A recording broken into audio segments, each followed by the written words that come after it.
held this office. That I can tell you.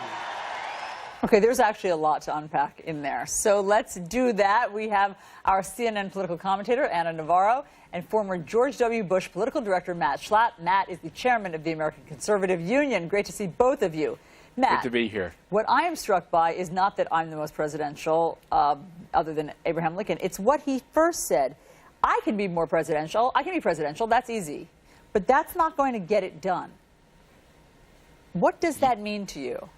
Well, to me, I think what it means to millions of people who were kind of like captured by the idea that we would consider electing this first outsider as president, the idea was that it would take an outside voice who was a little less respectful of the way things are always done in Washington, someone that had a unique and aggressive view on how you get your agenda done, to take on what he views as the liberal bias in the media, to take on the swamp, as he calls it, the bureaucracy in Washington, D.C., and all of these foes that stand in the way of Republican presidents being successful with their agenda. That's telling. I think That's so what too. I hear. I agree with you that he thinks that the being aggressive and less respectful is effective to him. That's what I think he's telling us.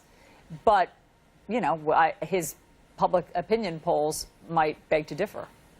I don't know. I mean, Allison, the one thing we have in this country, and I know I was on the presidential campaign in 2000, which was settled in that recount in Florida, we are incredibly polarized from a partisan standpoint. I think John McCain talked about it in his speech, his great speech in the Senate the other day. We've been like that for a very long time. We were like that under Obama. We're like that under Trump. We were like that under George W. Bush. Yeah, but he has a different style. It's where we are as a country, and there's no question that Donald Trump has a different tactic. He's not trying to love everybody to his side. He's fighting, trying to demonstrate to people that he will fight to the death for the things he cares about. Now, look, obviously, this was something, Matt, you took exception to during the campaign. You often criticized Trump for his tactics and how he was. Anna, the question is the campaigner of Trump, who preyed on cynicism and division, is that working for him as president in your estimation? Well, it's certainly working for him with his base. His base is, frankly, not budging, which is very impressive.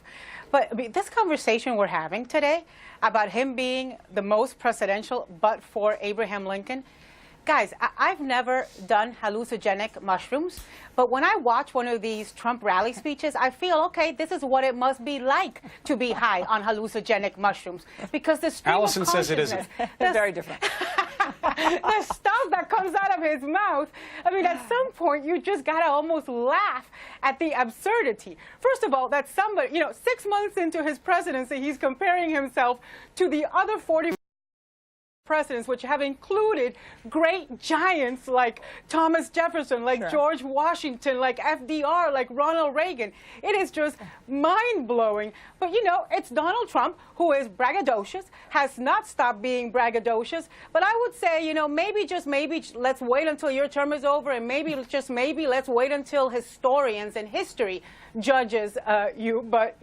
he's not going to wait. But, yeah, I mean, I think the entire thing is somewhere between absurd, hilarious, and panic-inducing. Matt, let's move on. Jeff Sessions. Jeff Sessions, is he long for this post?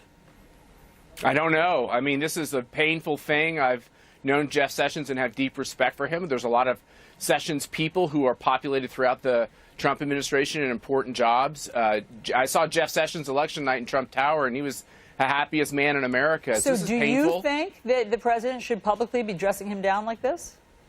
I have said that I don't understand why he would do it that way, because if you look at the way the dominoes fall, Allison, if Jeff Sessions leaves, Rod Rosenstein will be the acting attorney general. It's Rod Rosenstein who I think made the errant decision to pick a special counsel and who panicked when he started getting some controversy around some of these decisions at DOJ. So it would be the height of irony that the person who actually was the one who picked the special counsel without running it by Jeff Sessions would actually then be in charge of DOJ. I don't think that makes a lot of sense.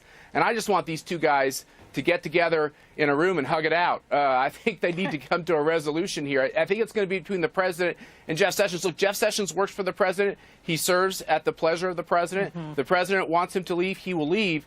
But I'm hoping they get it resolved. How big a deal will it be for the president if he were to move on Jeff Sessions? Matt. No, Anna. Anna. Oh, sorry. Look, I think Let's not talk about drugs. I think it'd be huge, and I think it would be a very big problem for Republicans, particularly if that move on Jeff Sessions leads to firing Mueller, which is why Republicans have got to stand up against this all the time. And can we please stop mincing words? What he is doing to Jeff Sessions is horrible. I don't even like the guy, and I feel sorry for him. I feel like I'm in catechism class and watching the martyrdom of Bugard Sessions. It is horrible. It is a daily tormenting, it is humiliating, it is emasculating the top cop of the land, and it is showing everybody that loyalty does not matter to Donald Trump. Thank you, Anna and Matt, very much. That was a fun segment. Jefferson.